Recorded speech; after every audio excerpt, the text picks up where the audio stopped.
Mapagpalang araw po sa lahat ng ating mga manonood, lalong-lalo na sa ating mga SSS members at pensioners. Welcome po sa ating YouTube channel. Marami pong nagtatanong din ng mga SSS pensioners, paano naman yung mga SSS pensioners na magre-retire pa lang simula June 1, 2026 hanggang August 31, 2026? Meron ba silang makukuhang pension increase? Ang sagot po dito, yes po. Naglabas po muli ng SSS Circular, si SSS para dito, na kung saan dalawa yung implementation increase.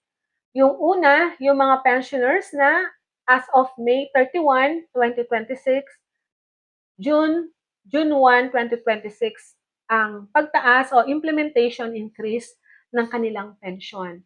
So samantala, sa mga pensioners naman po na magre-retiro pa lang sa June 1, 2026 hanggang August 31, 2026, ang pension increase po ninyo ay may implement starting po ng September 1, 2026.